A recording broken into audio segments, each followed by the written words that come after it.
Charlie Munger told us to invert, always invert. He borrowed the phrase from Carl Gustav Jacob Jacobi, a 19th century mathematician who solved particularly nasty problems by flipping them on their heads. Where others tried to prove theorems directly, Jacobi would assume the opposite was true and work from there. The technique turned impossibly complex proofs into elegant demonstrations. Munger took this mathematical trick and applied it to everything from investing to living well, and in doing so, he stumbled onto something that makes conventional goal setting look almost comically naive.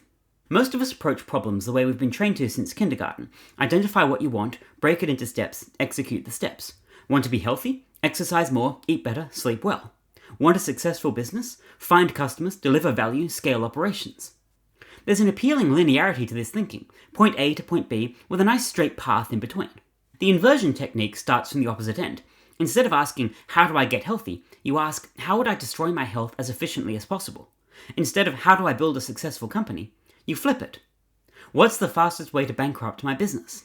The answers come faster than you'd expect. Destroying your health is easy. Combine sleep deprivation with a sedentary lifestyle, add chronic stress, and throw in some heavy drinking. Bankrupting a business follows a similar logic. Ignore your customers, burn through capital on vanity projects, and hire people who hate each other. Once you have that list of failure modes, you've mapped the terrain. And this is a hugely powerful advantage. While success can emerge from countless different paths, failure tends to cluster around a much smaller set of predictable mistakes.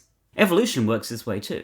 Natural selection doesn't optimize for the best organism in some abstract sense. It simply eliminates the variations that fail to reproduce. What remains might not be perfect, but it's definitely not fatally flawed. Medical schools devote enormous energy to teaching students what can go wrong with the human body. Pathology, not optimal health. Students memorize hundreds of ways organs can fail, tissues can degenerate, and systems can break down. Why? You can't cure what you can't recognize. And you certainly can't recognize what you've never studied. The positive case, this is a healthy kidney, contains far less information than the negative cases. Here are X number of things that indicate kidney disease. Health might be a single point, but illness sprawls across a vast territory. Knowing that territory turns out to be more useful than idealizing the single point.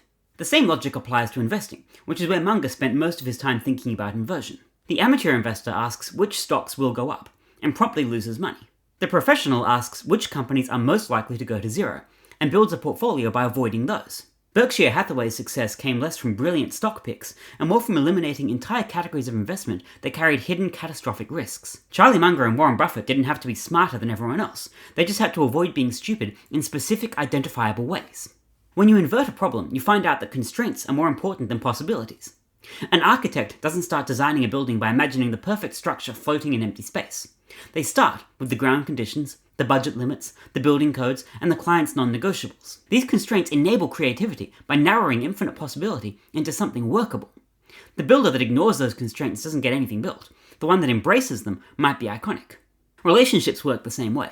Ask 100 people what makes a marriage successful, and you'll get 100 different answers, from communication to trust to shared values to good sex to separate bathrooms. But ask what kills marriages, and you'll get a remarkable level of agreement. Contempt, defensiveness, stonewalling, resentment, chronic criticism, and cheating on each other. John Gottman built an entire research career on this insight.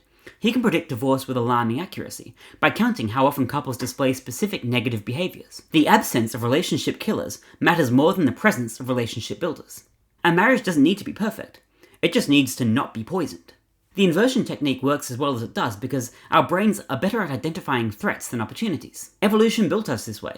The ancestors who could spot predators survived to pass on their genes. The ones who could identify slightly better than average berry bushes maybe got a marginal nutritional advantage. But they still got eaten by the predators their less optimistic cousins had already spotted and avoided. We inherited the pessimist's brain because the optimist brain died out. When you map out failure modes, you've discovered where the actual risks concentrate. Most people distribute their worry evenly across everything, like trying to defend every inch of a border. Inversion lets you identify the 3 mountain passes where invasions actually happen. Some problems genuinely require forward thinking. You can't invert your way to a scientific breakthrough or a novel. Creating something new requires imagination directed at possibility, not just the avoidance of impossibility. And there's a psychological risk. Too much time spent cataloging failure modes can breed paralysis. If you know 100 ways your startup can die, you might never start it. But you can use inversion for problems where failure is well-defined and catastrophic. Personal finance, health, relationships, risk management. Use forward thinking for problems where success is open-ended and poorly defined. Art, research, exploration. The inversion technique gives you a sturdy foundation. What you build on top of that foundation still takes imagination, courage, and no small amount of luck. But that foundation matters more than most people realize. Avoiding stupidity is easier than seeking brilliance, and over a lifetime it compounds. The investor who never loses everything beats the one who occasionally hits it big but gives it all back. The person who avoids major health catastrophes outlives the one with perfect optimization interrupted by preventable disasters.